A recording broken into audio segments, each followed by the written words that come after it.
What's up, fuckers? Episode 22 El Guero Local Podcast. And maybe by the thumbnail, you think I was referring to the size of my... Well, I'm not. I'm saying that this week's main event is super close. In the UFC Saudi Arabia main event, I'm talking Israel Adesanya versus Nasruddin Imavov. We're going to get some freaking picks for you today. I'm excited to wake up tomorrow nice and early. 8 o'clock local time is when the prelims start.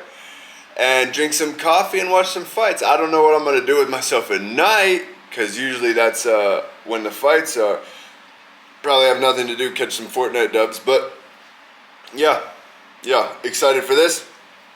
And what might be more exciting than all of this fight card that's better than UFC 312, which 312 is a pay-per-view, this is free. What's more thrilling than all of that is the fact that, what is going on here? Is the fact that Bryce Mitchell supports Big Adolf. And I'm pretty sure he even did a salute on, I'm not going to do it.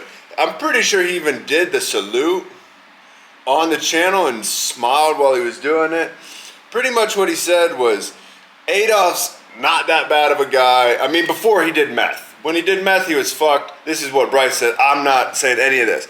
Bryce said before Big A did meth, he was a good guy. He was just he wasn't trying to, mass genocide. He was protecting the Germans from the queers, in the words of Bryce Mitchell himself. And then he proceeded to do a salute, and then he talked about the Japanese, which he referred to as the Japs. He called them Japs, like maybe 20 times, back to back, 3 minutes, just Japs. I mean, dude, I say some off-the-wall shit on here. I don't think I would ever even get into that territory, talking like the morality of Big A. I mean, brother, Bryce Mitchell is the same guy who walked out in the Apex, silent crowd, nobody, and while Bruce Buffer is introducing him, holds up a Bible and screams freedom. Which, listen, man, I'm a religious guy. I go to church. I believe in God. But I also think there is a time and place. And I don't think Bryce Mitchell comprehends time and place very well. I think he just all-time tinfoil hat crazy man. But are you really surprised? Are you honestly surprised? I'm asking myself. No. Bryce Mitchell is absolutely crazy. It was his first podcast, probably his last podcast. Not like this one where it's just myself and a Sony camera and a laptop.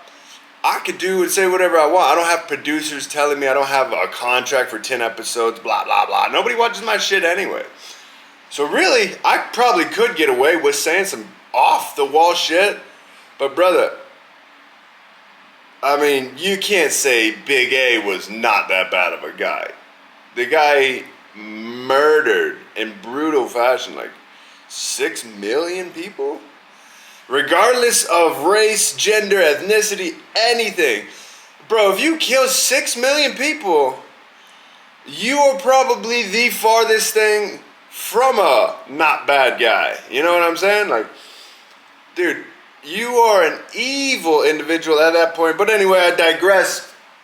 Let's get into these UFC Saudi Arabia picks. I'm going to start at the bottom of the card and work my way up.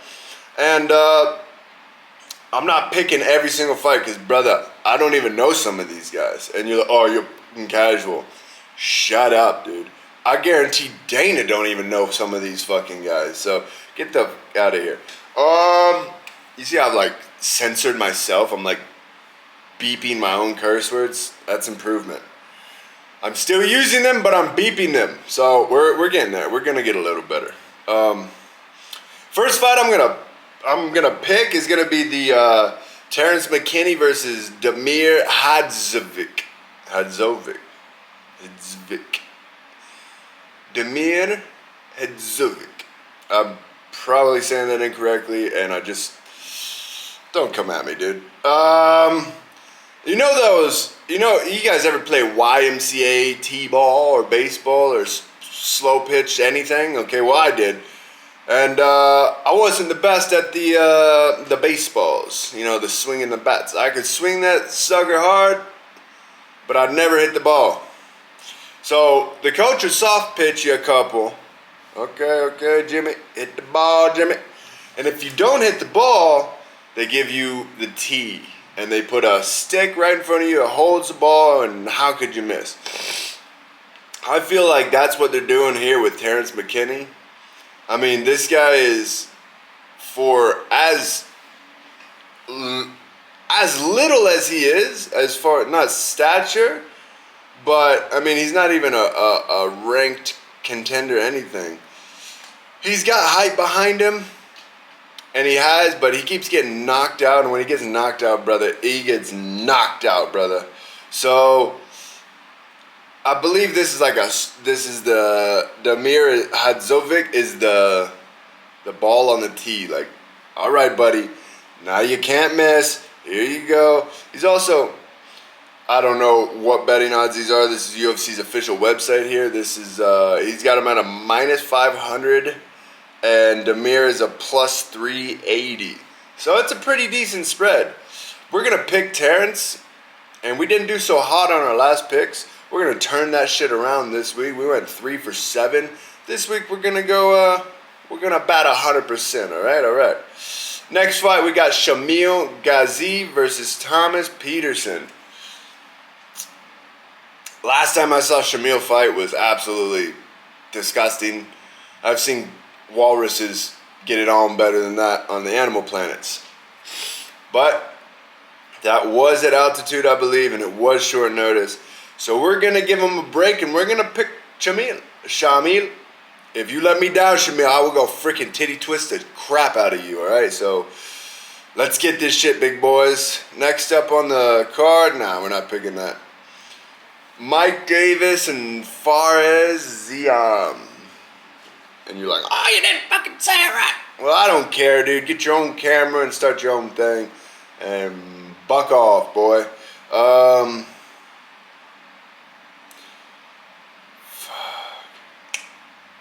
I remember seeing this guy, Fares, on the UFC France card. From what I remember, he did great. I think he got a... Let's see what he did.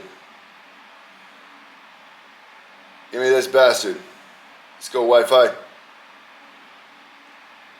Oh my gosh. You're gonna do this to me now, eh?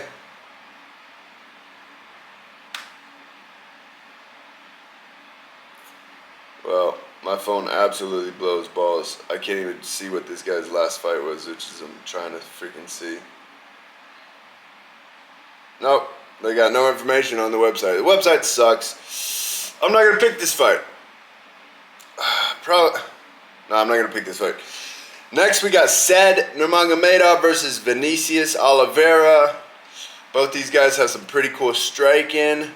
Should be a good fight. Probably gonna... I've been rooting against the Nurmagis, but I guess I'm gonna pick Nurmagi on this one. We'll go Said Nurmagomedov. And in heavyweight, we got Sergey Pavlovich versus Jairzinho Rozenstruik. This one's a toss-up because Pavlovich's last performances haven't been great. Rozenstruik, I mean, heavyweight, like I say, heavyweight sucks, but I guess why not? We'll go Pavlovich. He's probably pissed off, doesn't want to lose 3 in a row. We'll go Pavlovich by knockout, too. So, your co-main in Maine, what everybody really, really is excited about. Shavkat Magomedov versus Michael Venom Page. Michael Venom Page has made an absolute splash since he got in the UFC. Came in, he fought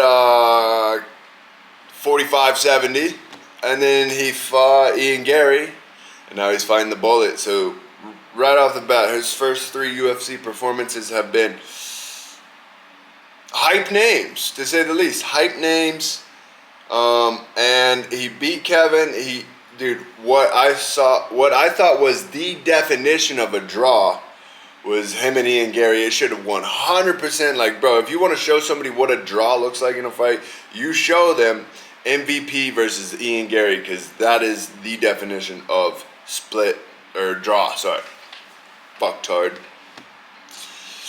The Bullet coming off of a double spinning back fist knockout over Armand Patrician. I don't know how to fucking speak today, brother. Man, wow, I didn't know that. Bullet's actually ranked above MVP. That's crazy. I thought MVP was for sure ranked above him. And Bullet is the favorite, minus 200 to plus 154 on the UFC official website. I don't know where you guys are betting, but that's the odds I got here. Man, Shara's obviously going to have the home court advantage. He can really only fight there because of his pirate eye. I think this is what MVP's been doing, though. MVP's been over in Bellator fighting guys about the same level as Shara. I mean, Shara on his last fight called for Nick Diaz. So it shows you he's not really wanting to just move up the rankings and contest for a title. Maybe he's just looking for big names fights. Like, brother, this guy has one eye. Go ahead and cover this eye for yourself. I cannot see my hand at all. I cannot see it at all. Right there, I can see my fingertips. But anything over here, brother, now I can see very well. You close that eye, you lose so much vision. It's incredible that Cyclops Bisping won a freaking world title with one. But Shara, Bullet, like I said, guys, I just start the camera and I start picking. I don't think about this at all. Obviously, as you can see by my presentation, absolute trash. Sitting here thinking in front of you, freaking spitting in the air, humming around, dude, just I think Michael Venom Page is a live dog, man. I'm gonna pick MVP, and I think he should get it done for sure. I don't think Bullet's gonna wrestle. There's no way Bullet's gonna wrestle. He's gonna stand up fight. MVP's great with handling guys like that. Yeah, we're gonna lock in MVP and move to the main event. The main event is Israel Adesanya, the dog boy, versus Nasruddin Imavov, the Frenchman. Okay, so Imavov not on a tear, but he's on a streak, and Izzy on a streak as well, but in the opposite direction. So is this where Izzy reignites the fire that he once had, or does he fight this fight mediocrely and sail off into the sunset? I'm sure obviously Israel, they'll let him fight out his contract even if he doesn't win this because of the champion that he was. Same thing they did with Anderson Silva. I mean, that guy was fighting longer than he should have, but I mean, when you are of that stature, of that caliber, and have achieved the things that Israel and Silva have, you're allowed to do it. All right, the UFC's gonna let you do it. Remember, Israel was huge, brother. Israel was on the cover of the UFC 5. I mean, super active when he was champ. He got the interim from Kelvin. Got the undisputed from Rob. Defended against, did he do Vittori? Or am I tripping? Costa, Cannonier. He went up and tried to fight Blachowicz for a second title. Alex shows up. He gets defeated against Alex, comes back and wins. Like, Israel's had a superstar NASA rocket career, and we might this Saturday witness the end of that. We might. But I'm going to pick Izzy to win. I'm going to pick him to win a decision. A 5-round decision to Israel Adesanya, and I don't think it's going to be like, I think it's going to be somewhat close is what I'm saying. If there is a finish in the fight, I would expect that Imavov would sub Izzy over Israel knocking out Imavov. But from what I've heard on the Face Spaces, the Undergrounds, Izzy can grapple. Can't wrestle for shit. He can anti-wrestle. His takedown defense is okay. But he can't wrestle, but the jiu-jitsu I've heard is okay, so I don't know. We'll find out. First sub for Izzy? No, I'm just kidding. Yeah, so that's your card. Let's lock in these bad boys. We got Terrence McKinney, Shamil,